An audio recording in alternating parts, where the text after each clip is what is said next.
Hi friends, welcome to my channel. இன்றைக்கி ஒன்றும் ரெசிபிலாம் பார்க்கலங்க. சேலை நம்ம எப்படி ஓராடிப்போம், ஏன்னா சில ஓராடிது பார்த்தா சுருக்கமாக இருக்கும். அதுதாங்க இந்த மாதிரி ஏற்கனவே அடித்த சேலை பாருங்களேன் எவ்வளோ சுருக்கமாக இருக்குது. இதை எப்படி சுருக்கம் இல்லாமல் ஸ்ட்ரைட்டாக அழகாக ஓராடிக்கிறது அப்படின்னு தான் சொல்ல வந்திருக்கேன் நான். இது பிகினர்ஸ்க்கு ரொம்பவே யூஸ்ஃபுல்லாக இருக்கும் ஃப்ரெண்ட்ஸ். இது எப்படி செஞ்சுருக்கேன்னு சொல்லிட்டு ஓரளவு எவ்வளோ வீடியோ குறைச்சி உங்களுக்கு கொடுக்க முடியுமோ அவ்வளோ குறைச்சி நான் கொடுத்துருக்கேன். இதை மாதிரி சேலையை நீங்கள் இது பண்ணும்போது ஓரத்தில் கொஞ்சோண்டு ஒரு 1/2 இன்ச்சு விட்டுட்டு இதை மாதிரி நீங்கள் கொஞ்சம் கட் பண்ணுங்கள். கட் பண்ணிவிட்டு ஸ்ட்ரெயிட்டாக போகும் இல்லையா, அந்த இழையை தான் ஃப்ரெண்ட்ஸ் நீங்கள் இழுக்கணும். இழுக்கும்போது உங்களால் எந்த அளவு அது இழுத்து போகுதோ அது வரைக்கும் இழுங்க ஃப்ரெண்ட்ஸ். அது வரைக்கும் இழுத்துட்டு அது எங்கே போய் முடிஞ்சிருக்கோ அந்த லைனில் அப்படியே கட் பண்ணிக்கிட்டே போங்க. சில சேலை வந்து நம்ம இழுத்தோம்னா கடைசி வரைக்குமே போகும். சில நம்ம பிகினர்ஸாக இருக்கும்போது போகவே போகாது ஃப்ரெண்ட்ஸ். இதை மாதிரி கட் ஆகிடும். ஒரு சில சேலையில் இதை மாதிரி கட் ஆகிடும்.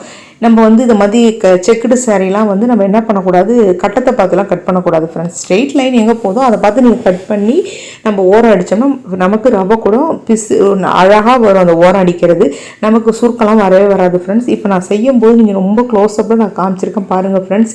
இதை மாதிரி நீங்கள் இழையை இழுத்துருங்க. இழுத்துட்டு உங்களுக்கு எங்கே போய் அந்த இழை உங்களுக்கு பாருங்கள், அந்த இழை ஓடினது தெரியுதா, அந்த லைனில் அப்படியே நீங்கள் கட் பண்ணிக்கிட்டே போங்க ஃப்ரெண்ட்ஸ். எங்கே போய் அது உங்களுக்கு கடைசியாக முடியுதோ அது வரைக்குமே நீங்கள் கட் பண்ணிவிட்டு போங்க. இப்போ நான் இதோட இழுத்து முடிச்சிட்டேன். இப்போ நான் என்ன பண்ணுறேன்னு பாருங்களா ஃப்ரெண்ட்ஸ். க்ளோஸ்அப்பில் நான் காமிச்சிருக்கேன். இப்போ உங்களுக்கு இழை தெரியல. அப்போ என்ன பண்ணணும், லைட்டாக கிழிக்கிற மாதிரி செய்யணும் ஃப்ரெண்ட்ஸ். துணியை நம்ம கிழிப்போம் இல்லையா, அதை மாதிரி செஞ்சோம்னா இங்கே பாட்டுங்க நமக்கு ஸ்ட்ரெயிட்டாக போகிற இழை நமக்கு கண்ணால் தெரிஞ்சிடுச்சா ஃப்ரெண்ட்ஸ். இப்போ அதை பிடிச்சி நீங்கள் இழுக்கணும் ஃப்ரெண்ட்ஸ். அதை மாதிரி இழுக்கும்போது அது எங்கே போய் உங்களுக்கு இருக்குன்னு சொல்லிட்டு எது வரைக்கும் உங்களுக்கு அந்த இழை போதோ அது வரைக்கும் இழுங்க ஃப்ரெண்ட்ஸ். இழுத்து நீங்கள் கட் பண்ண வேண்டியதான் ஃப்ரெண்ட்ஸ். இதுதான் ரொம்பவே நான் க்ளோஸ்அப்பில் உங்களுக்கு காமிச்சிருக்கேன். இதை மாதிரி செய்யுங்க ஃப்ரெண்ட்ஸ். சில பேர் என்ன பண்ணுவோம், நமக்கு அது கரெக்டாக வராது அப்படின்னு நினச்சிட்டு நம்ம இஷ்டத்துக்கு செய்வோம். அதை மாதிரிலாம் செய்யக்கூடாது ஃப்ரெண்ட்ஸ்.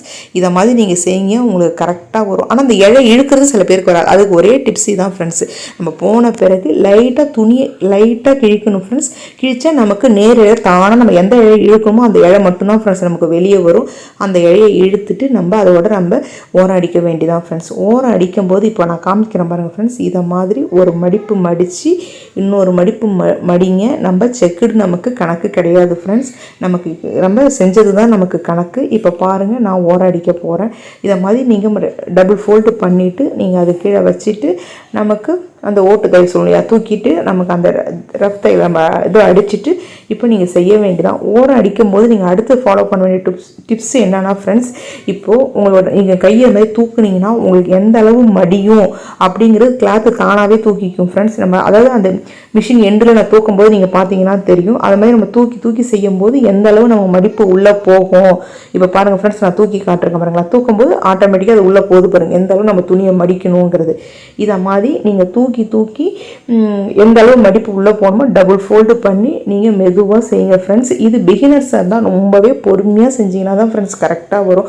அது பூனம் சரி இதை மாதிரி கிரேட் மெட்டீரியலாக நமக்கு கரெக்டாக நேராக நமக்கு ஓரம் அடிக்க வராது. சில பேர் சேலை ஓரம் அடித்து நீங்கள் பார்த்தீங்கன்னா நமக்கு சுருக்கமாக இருக்கும். இதை மாதிரி நீங்கள் செய்யும்போது சுருக்கமே வராது ஃப்ரெண்ட்ஸ். இதற்கு உங்களுக்கு நான் 2 டிப்ஸு சொல்லியிருக்கேன். ஒரு டிப்ஸு வந்து நம்ம அந்த இழையை இழுக்கிறது லைட்டாக கிழிச்சு விட்டுட்டு பார்த்தீங்கன்னா நமக்கு எந்த இழை இழுக்கணுமோ அந்த இழை நமக்கு ஆட்டோமேட்டிக்காக வரும் ஃப்ரெண்ட்ஸ். அடுத்தது இதை மாதிரி நீங்கள் தூக்கும்போது நான் எண்டில் கையை காட்டுறேன் பாருங்களா. தூக்கும்போது ஆட்டோமேட்டிக்காக நம்ம எதை மடிக்கணுமோ அதை மடித்து இதை மாதிரி நீங்கள் அடிச்சுட்டே வாங்க ஃப்ரெண்ட்ஸ். நமக்கு சூப்பராக நமக்கு ஓரம் வந்து எந்த மடிப்பு சொருக்கம் எதுவுமே இல்லாமல் அழகாக வந்துடும் ஃப்ரெண்ட்ஸ். இதை தான் உங்களுக்கு நான் ஃபுல்லாகவே நான் காமிச்சிருக்கேன். ஃபுல்லாக இது ரொம்ப ஸ்லோவாக காமிச்சா வீடியோ ரொம்ப லென்த்தியாக போகும், நீங்கள் பார்க்க மாட்டீங்க.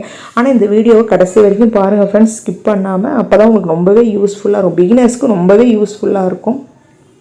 இதில் நான் இன்னொரு டிப்ஸும் சொல்லியிருக்கேன். இது ஃபுல்லாக நான் ஓரம் அடிச்சுட்டு உங்கள்கிட்ட காட்டுறேன் பாரு ஃப்ரெண்ட்ஸ், எவ்வளோ அழகாக நமக்கு மடிப்பு வருதுன்னு சொல்லிட்டு. இதை மாதிரி உங்களுக்கு ஆனால் ஸ்டார்டிங்கில் செய்யும்போது கொஞ்சம் வந்து முன்ன பின்ன இருக்க தான் ஃப்ரெண்ட்ஸ் செய்யும். ஆனால் இந்த மாதிரி இழையை இழுத்துட்டு நீங்கள் செய்யுங்க, உங்களுக்கு சூப்பராக வரும் ஃப்ரெண்ட்ஸ். அதனால தான் ஒரு சில இடத்துல ரொம்ப ஸ்லோவாகவும் காமிச்சிருக்கேன் வீடியோவை, ஒரு சில இடத்துல வீடியோவை கொஞ்சம் ஸ்பீடாகவும் நான் உங்களுக்கு காமிச்சிருக்கேன். ஏன்னா ரொம்ப லென்த்தியாக போகுது இல்லையா, அதனால். இப்போ பாருங்கள் ஃப்ரெண்ட்ஸ், எவ்வளோ அழகாக நமக்கு வந்து முடிஞ்சிருச்சுன்னு சொல்லிட்டு இதை மாதிரி ஓரம் அடித்து முடிச்சுட்டா நான் உங்களுக்கு காட்டுறேன் பாருங்கள் ஃப்ரெண்ட்ஸ். அவ்வளோ நீட்டாக அவ்வளோ அழகாக நமக்கு வந்திருக்கும் ஃப்ரெண்ட்ஸ். நீங்கள் வந்து யாருக்காவது சேலை ஓரம் அடிக்கணும்னா நீங்கள் வாங்கி கண்டிப்பாக அடிச்சு கொடுங்க. ஏன்னா இப்போ சேலை ஓரம் அடிக்க எங்கள் ஊர் பக்கமே 40 ரூபா ஃப்ரெண்ட்ஸ். ஒரு பக்கத்துக்கு 20 ரூபா வாங்குறாங்க, சில இடத்துல 30 ரூபாயும் வாங்குறாங்க. மாட்டாங்க. ஏன்னா இதுவே நம்ம ஒரு வீட்டில் ஒரு தொழிலாகவும் செய்யலாம் ஃப்ரெண்ட்ஸ். நீங்கள் வந்து பயப்படவே வேண்டாம், யார்ட்டாவது வாங்கி அடித்தா நம்ம ஏதாவது தப்பு பண்ணிடுவோமான்னு. இப்போ நான் காட்டியிருக்கேன் பாருங்கள் ஃப்ரெண்ட்ஸ், எவ்வளோ நான் இதை வந்து இந்த இடத்துல ஸ்லோவாக தான் காமிச்சிருக்கேன். இப்போ பாருங்கள், நான் ஃபஸ்ட்டு காமிச்சதுக்கும் இப்பயும் பாருங்கள் எவ்வளோ நமக்கு கரெக்டாக வந்திருக்குன்னு பாருங்கள் ஃப்ரெண்ட்ஸ். எந்த இடத்துல சுருக்கமே இருக்காது பாருங்கள் ஃப்ரெண்ட்ஸ். இதை மாதிரி நீங்கள் அடிங்க. ஸ்டார்டிங்கே பாருங்கள், நான் செக்குடியும் உங்களுக்கு காமிச்சிருக்கேன் பாருங்கள். நமக்கு செக்குடு இது மாதிரி சாரி இருந்தால் லைன்லாம் கணக்கே கிடையாது. இதை மாதிரி இழை தான் ஃப்ரெண்ட்ஸ் பிரிக்கணும். இன்னொரு பக்கம் நான் ஏன் அடிக்கலான்றது, இதை மாதிரி பார்டர் வந்திருக்கு. அந்த பார்டர் வந்த பக்கமே நீங்கள் பாருங்களா ஃப்ரெண்ட்ஸ், நான் அவங்களுமே செக்குடு கணக்கு பண்ணலை பாருங்கள். லைன் வந்து எப்படி வேணாலும் போகுது செக்குடு. இதை மாதிரி தான் ஃப்ரெண்ட்ஸ் நீங்கள் அடிக்கணும். இன்னொரு டிப்பு, நீங்கள் பிகினர்ஸாக இருக்கீங்கன்னா இதை மாதிரி நம்ம சேலை வெட்டும் போது நமக்கு எக்ஸ்ட்ரா தான் ஃப்ரெண்ட்ஸ் துணி மீறும். அதை வந்து நீங்கள் ட்ரை பண்ணுறதுக்கு இதை பாருங்கள் ஃப்ரெண்ட்ஸ். பாருங்களேன், இதே மாதிரி நான் வந்து கத்திரிக்கோளால் கட் பண்ணனா இப்போ பாருங்கள் அந்த இழை இழுத்துக்கினே போகுது பாருங்கள். இதை மாதிரி தான் ஃப்ரெண்ட்ஸ். இதை மாதிரி வேஸ்ட்டாக போடுற துணியிலோ ப்ளவுஸ் பிட்டோ நீங்கள் இதை மாதிரி செஞ்சு பாருங்கள் ஃப்ரெண்ட்ஸ். உங்களுக்கு நல்லாவே ப்ராக்டிஸ் ஆகிடும். நீங்கள் அதுக்கப்புறம் கண்டிப்பாக நமக்கு இதனால் கண்டிப்பாக அந்த சேலை ஓரடிக்கிறதுல நம்மளால் சம்பாதிக்க முடியும் ஃப்ரெண்ட்ஸ். உங்களால் இங்கே பாருங்கள் அந்த இழை நான் எப்படி இழுத்துருக்கேன், எப்படி போகுது, அதே மாதிரி நீங்கள் கட் பண்ணிட்டு போங்க ஃப்ரெண்ட்ஸ். சூப்பராக நமக்கு சேலை ஓரம் அடிச்சிடலாம். இப்போ இதுலேயே நான் இன்னொன்று சொல்லியிருப்பேன், அதையும் பாருங்கள் ஃப்ரெண்ட்ஸ். இதை பாருங்கள், அடுத்து நான் அதிகம் நான் உங்களுக்கு சொல்கிறேன். இதை மாதிரி நீங்கள் இழைய இழுத்து பாருங்கள் ஃப்ரெண்ட்ஸ். இப்போ நான் அடுத்து என்ன சொல்ல போகிறேன்னா, இது ஃபுல்லாக முடிஞ்ச பிறகு நீங்கள் இன்னொன்று இதையும் நீங்கள் இதை மாதிரி செய்யுங்க.